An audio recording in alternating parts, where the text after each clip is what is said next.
is this? What is this? G'day! We got Hot Wheels sports car pop-up tent. I wasn't sure if this is the front or if this was the front.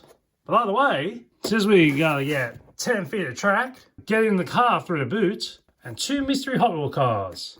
Found this for $8. Let's crack it open.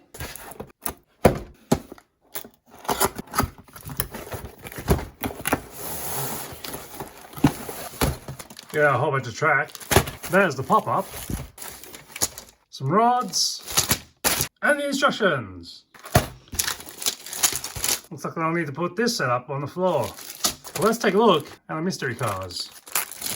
Which happen to be. This one's a glow-in-the-dark high roller. And the other one, there's big windows on this. Impavido. So we got all that track and all these connectors for later.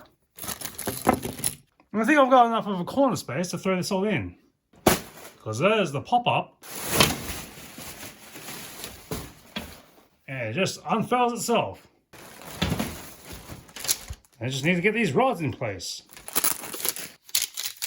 Should be easy enough to find pairs for these.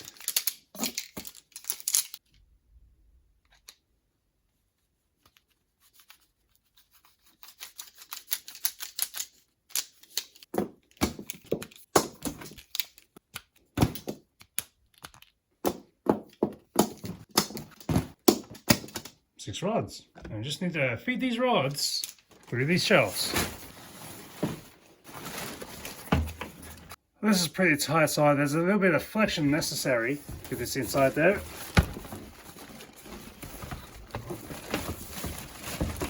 These poles do have a little bit of flex to them, just so you can get them into these pockets, because they are very tight.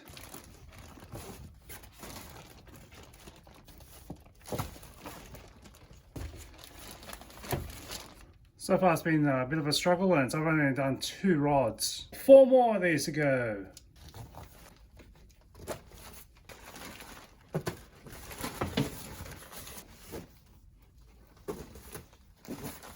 Poles installed. The instructions do say you should be strapping down these tabs just so you can keep the poles in place.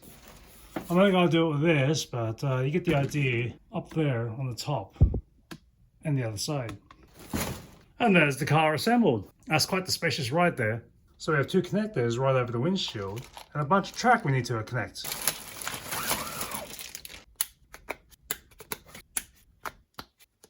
So I've only done 3 sections of this. These segments are 30 centimeters or 12 inches long. So let's just connect the front. And there it's installed. You've got tracks running down your windshield, off the bonnet, past the engine, and into traffic. Because I guess the point is just to roll these right off. Once installed, I believe you're committed to having these tracks in the car. You can't really throw them to the side or tuck them behind, because now you're hitting the driver. So basically, this is one huge ramp. Nothing going on at the front, that's closed off. But if you flip it around, there is a flap on the back which needs to be straightened out, where you can enter. So there's nothing on the floor, don't worry about getting your feet dirty. You could even sit inside and pick it up and drive around.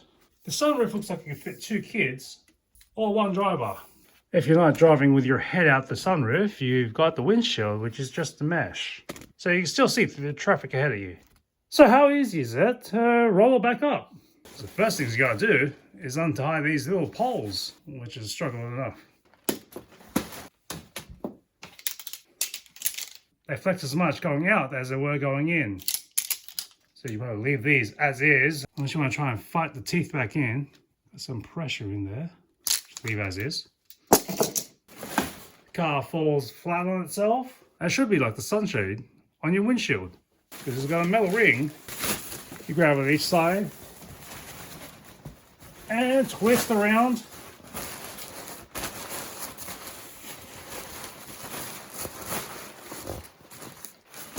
So you either put that somewhere, or if you kept the box, slide it back inside that.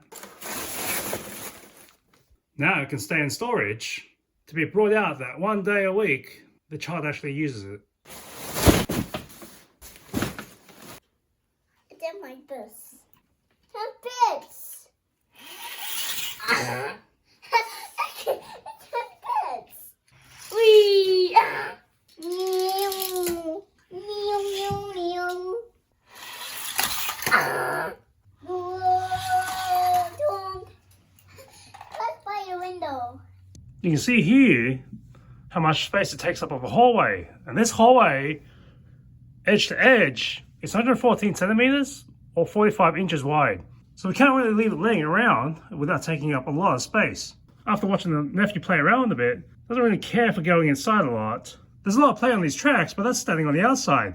So it'd be great if you could just halve this. But because of the wire frame, it has to sit open all the time. Right now we've got both of the tracks sitting on the bonnet, which is okay because it's braced under this stick here. If you pull apart the tracks for the day or for storage, make sure you don't leave the tracks laying like this. It's got to create a sink on the bonnet. So you have to take the whole thing. You may have to flip it over, which makes it easier, or just do the whole thing, take the track off. That way it's not sitting on the car with too much weight. Size-wise, the box don't lie. It's 127 centimeters long, or 50 inches, 68 centimeters, or just under 27 inches deep, or wide, and floor to the top of the car is 61 centimeters, or 24 inches high, with an opening of 23 centimeters, or 9 inches, by 53 centimeters, or 21 inches. The wheels don't touch the floor because they're sitting on the track. And let's look at that rubbish. We'll count this box if you're not using it for storage, the unnecessary baggies for the 2 Hot Wheels cars, the plastic bag the track came in, and the instructions. See you next time on Fame and Misfortune.